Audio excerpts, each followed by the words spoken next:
Саламатсыздар ма оқушылар? Көңіл күйлеріңіз қалай? Жақсы ма сабаққа деген? Жақсы. Жақсы болса бәріміз отырайық. Бірінші, жаңа сабақ басын айтып, сіздермен үй тапсырмасын тексеріп алатын боламыз. Үй тапсырмасына бізде алдыңғы сабақта екі есеп берілді. Дұрыс айтасыздар. Сол екі есепті қазір тез ашып отырыңыздар. Бір қарап өтейін. Өте жақсы мағжан. Бәрін шығарыпсыз. Сіздер де ше?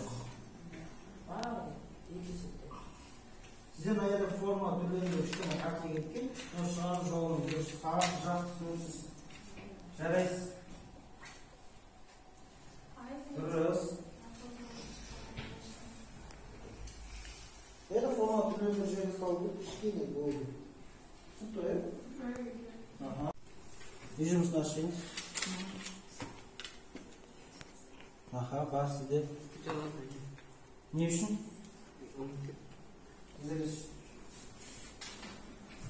Өте жақсы.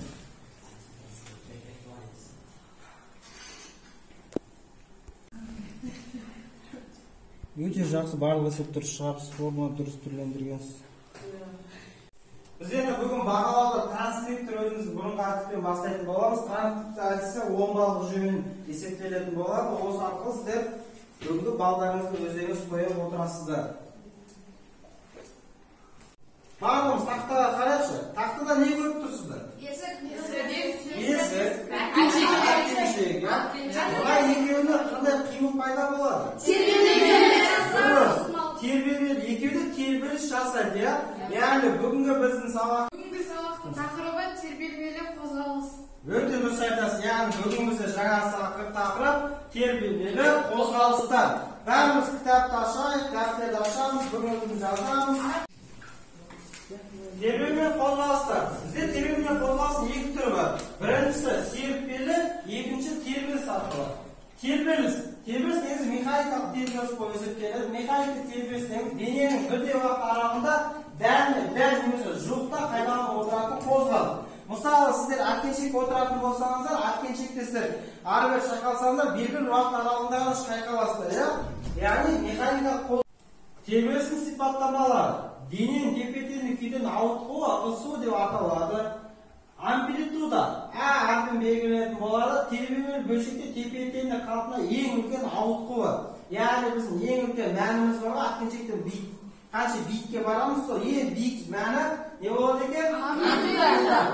Келесі период толық бір тербеліс жасағанда кеткен уақыты. Яғни біз бір тербеліс жасау үшін мысалы тұрған орнынан екінші жаққа барып оң бағытқа қайтадан сол бағытқа тура тұрған орнымызға келетін болса, ол не болады? Бір айналым болады. Мынау бізде әткеншек деп ойлайтын боласыздар, былай тұрған, иә? Мынау біз әткеншектің өзіміз отырған орын. Әткеншек оңға және солға қарай бағытталып, екі бағытта қозғалатын болады. Осылай. Мына тұрған кезде бізге не әсер етеді? Күш. Белгілі бір күш әсер етеді. Яғни сол заттың массасы, сосын жіктің ұзындығын білдіреді. Яғни қанша ұзын болған үшін тербелуіміз соншалықты көп болады. Аз әсер етеді. Сосын жылдамдық әсер етеді. Мына жерде Еркін сүзу. Өте дұрыс айтасыздар. Еркін сүзу жерге қарай бағытталып тұратын болады, иә? Міне, осы сұлба бойынша бізде қараңыздар. Яғни, бір айналым жасау дегеніміз, мына бағытқа барып, қайтадан келіп, осы бағытқа тоқтаған кезде бір айналым болады. Яғни, периоды бір кезден болып деген сөз. Түсінікті ме бәрі? Тербелістегі сипаттамаларына тоқталатын боламыз. Бірінші, жиілік дегеніміз ол, бірлік уақыт ішінде жасалған тербелістің саны. Жиілік периодты кері шама. Период бізде 10 шама болатын болса, жиілік кері шама, яғни кері бағытта жүреді. Жүйенің еркін тербеліс жиілігі меншікті жиілік дейді. Міне қараңыздар, енді жиіліктің формасы, осыны дәптерге жазып түртіп отырыңыздар. Жиілік В әрпін белгіленеді. Формасы М бөлінген Т. Бұл жерде қараңыздар, жиіліктің өлшем бірлігі герц. Жазып аламыз, немесе 1 бөлінген 1 секундқа. Енді периодтың өлшем бірлігі Т бөлінген Н. Енді қараңыздар, Бізде жаңа айтқан жиілік, периодқа кері шама деген тұр ғой. Осыған нақты тоқталатын болсақ, формула. Мынандай формула бар. В тең 1 бөлім метр. Кері шама болып тұр ма? Иә. Кері шама дегеніміз осы формулаға қарап айтылған болатын.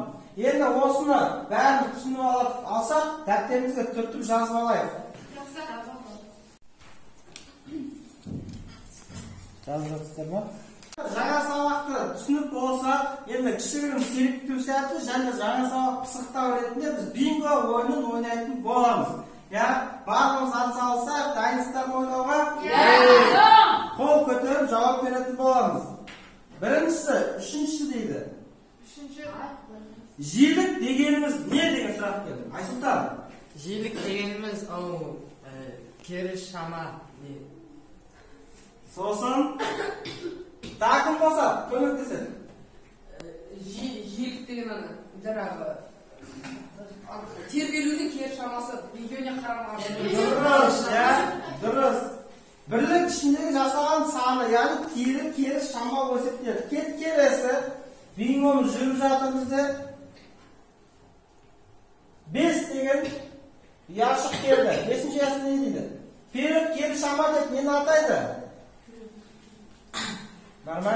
Бізде жаңа балалар айтып кеткендей, жиілік деген бұл периодқа кері шама, сондықтан периодқа кері шама деп жиілікті атайды.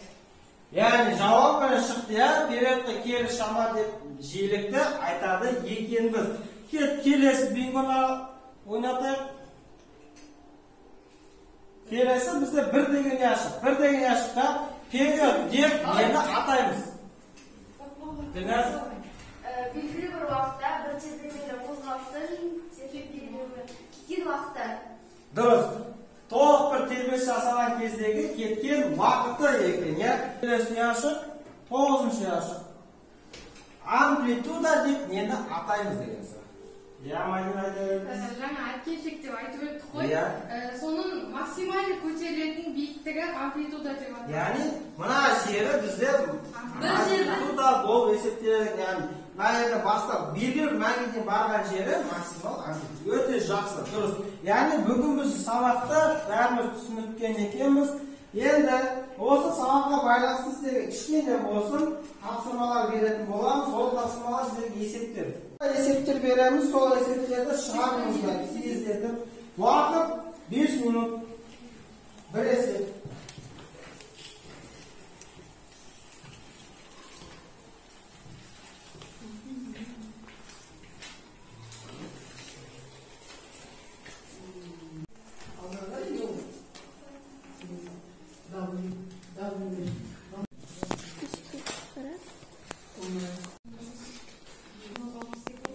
Бұл есеп сіздер 4 баллық есеппен есептеледі, сондықтан бәрін шығарып болғанда 4 баллық қоямыз трансляциясына. Тапсырма сіздерде 2 балл тағы қосамыз.